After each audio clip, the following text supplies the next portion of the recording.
the bottom line is with Bitcoin, you have to start to be aware that there are factors here that are going to cause issues for Bitcoin. This is a long-term trend, right? You hammered on it here, you hammered on it right here, you broke above it, now you hammered on the opposite side. If we break below 28,500, 400 area and we confirm using the confirmation signal, that gives us now a downward channel or a break of the trend. After about 9 days of steady bullish momentum, Bitcoin, the world's leading cryptocurrency, seems to have entered into a steep correction and is now giving back some of those gains. On Wednesday, Bitcoin prices briefly dropped to 28,700, its lowest price since April 10. But the leading crypto asset is not alone in this. Several asset classes, including other cryptocurrencies, have been affected by the market downturn as the economic uncertainty in the United States intensified. As of press time, Bitcoin is down by over 4% in 24 hours, while Ether, the leading altcoin by market cap, is trading just below $2,000, a 7% drop and its lowest price in a week. In the latest episode of his weekly game plan broadcast, popular technical analyst Gareth Soloway gives a detailed analysis of Bitcoin's latest price movements. Unlike other analysts that believe Bitcoin is entering a new bull cycle, Soloway still has a lot of reservations about the possibility of any significant Bitcoin rally in the short term. The technical analyst names the extreme economic uncertainties and a plethora of unresolved regulatory issues as reasons for his stance on the leading crypto asset and other cryptocurrencies. Soloway gives some important levels investors can watch for within the next weeks. The popular analyst and trader believes this period is most important for the leading crypto asset and, by extension, the overall digital assets industry.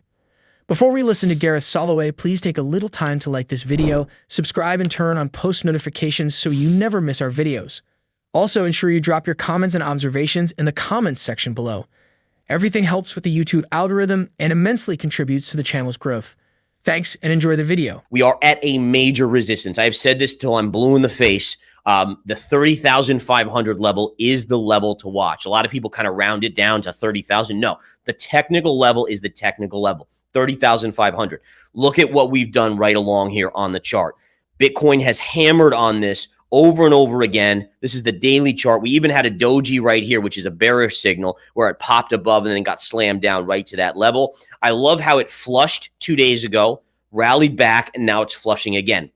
The level I'm watching for short-term bias. So right now you're at resistance, but honestly, resistance can be broken. That's a possibility. If we break below 28,500, 400 area and we confirm using the confirmation signal, that gives us now a downward channel or a break of the trend.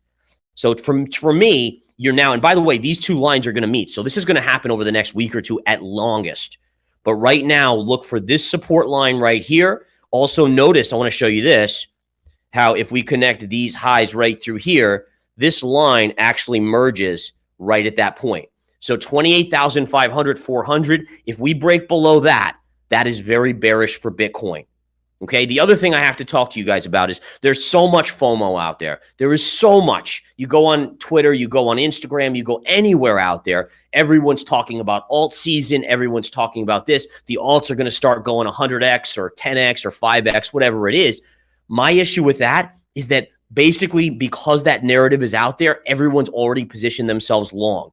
If you haven't seen the alts go yet, and everyone's already believing that it's going to happen, that's a very, very concerning issue. Because again, think about this. Who's going to drive the alts up now? If all the little investors are in because they believe the alt season is coming after the Bitcoin run, how or who is going to now push it up via using massive amounts of money? That's problematic. Remember, the psychology of the market dictates, and psychology is key right up here. And hey, listen, we can go to, heck, let's go to some charts out there. One of the ones, by the way, Matic, look at this. This is not a good chart here at all. But Matic, again, guys, right on that support line, you're not seeing the price action, to me, that denotes an alt season rally, all right? You're not seeing it. And also, keep in mind, this is the first bear market where the Fed, this is what drives me nuts. Everyone's so regimented. I still remember when I was calling the high at 69,000 with the drop to 20,000, everyone was telling me, oh, you don't know what you're talking about. The on-chain analysis shows we're going to 100,000, X, Y, and Z, and I'm like, dude, The charts are the charts. Psychology is psychology. It's worked for hundreds, if not thousands of years. But somehow you're going to come in here and say that, oh, some new metric, on-chain analysis is going to play out. To me, on-chain analysis is the same as fundamental analysis. Fundamental analysis long-term makes sense. In the short term, it has nothing to do with greed and fear. Greed and fear drive the markets. That's just a simple explanation, and it's absolutely true. So when you have this scenario, guys, where you have greed and fear, guess what? Fear is going to trump fundamentals, on-chain analysis every time. During last week's broadcast, Soloway explained that the $30,500 level is historically a crucial psychological level for Bitcoin investors. He added that Bitcoin prices would have to break above that level and stay for a few days before he could begin to entertain possibilities of a new bull market. Since that did not happen, Soloway expects a reversal that could take Bitcoin prices below another crucial level. Also, he has trashed narratives surrounding a possible altcoin rally in the short term. Let's get back to the broadcast as the popular technical analyst further details his Bitcoin and crypto outlook as well as his outlook on the overall U.S. economy. We're now at a point, and I've said this before, number one, we're in a cycle where the Fed is not printing money. That's very, very tricky for Bitcoin. Doesn't mean Bitcoin's not going to break out here, but it makes it harder.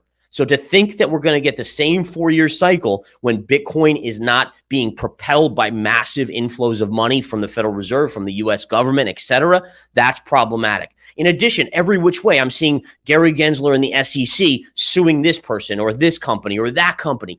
There's a lot of issues here. Big money is not going to commit. So again, I bring my point back to saying, well, who is going to drive the alt season if all the small investors are banking on it, thus in? And the answer is, well, big money's not coming to the rescue because they're not willing to commit capital in major amounts because there's no clarity, there's no structure, there's no rules in the crypto markets yet. I mean, literally Coinbase yesterday said that they were thinking about moving out of the US because they have no clarity. And this is a publicly traded company. So anyways, my point is this, guys. Be careful here, again, in the crypto markets. I have seen it before and I've seen it again. The bullishness in Bitcoin and crypto right now is equal to the bullishness we saw at 69,000. That to me is a warning sign because to me, that's a negative divergence. To see that much bullishness at such a lower price, that is not a good sign. Now, again, will we see new lows on Bitcoin? Will my 12 to 13,000, signal come true? Will 9,000 maybe get hit? I don't know. The point is, just be careful up here. Make it prove that we can get above 30,500 by price getting there, staying there for at least a week. Then you can start to say, okay, now for sure the lows are in. Doesn't mean we won't have pullbacks, but at least the lows are in. All right, so number one, let's talk a little bit about what's going on in the market. We're seeing the market selling off this morning. We have the S&P futures down over 20 points. NASDAQ futures down about 100 plus points. The kicker here is partly earnings, right? We got some earnings out of Netflix. We're going to discuss that in just a minute. But overall, really what's going on here is more than anything, you have some Fed commentary that is starting to spook the market a little bit. For instance, I believe there was one Fed, I don't know if it was Bullard, but he basically came out and said he doesn't see a recession and the Fed has to stay the course and continue to raise interest rates.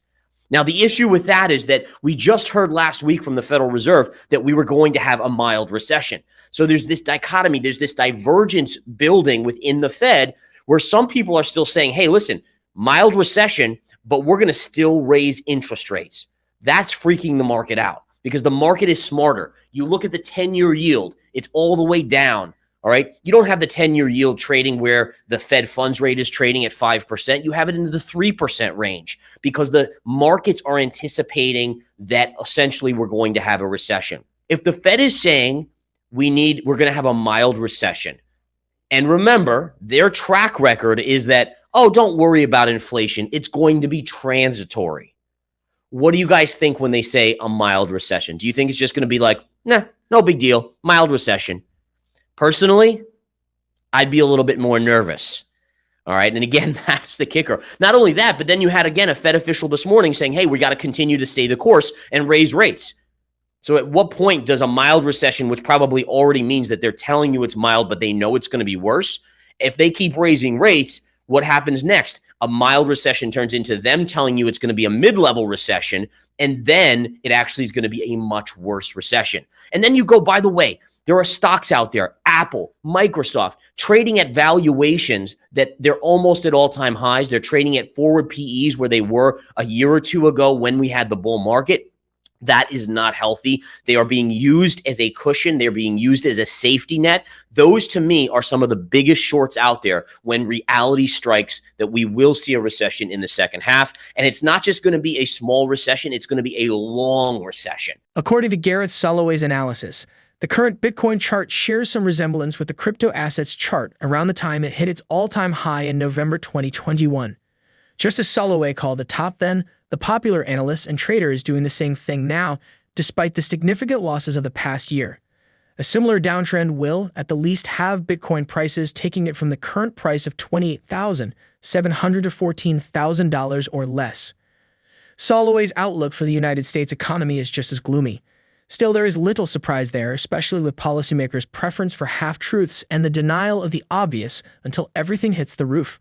What are your thoughts on Soloway's detailed analysis of Bitcoin and the overall economy? Please drop your comments and observations in the comments section below. Also, ensure you like this video, subscribe to the channel, and turn on post notifications for more videos like this. Thanks for watching.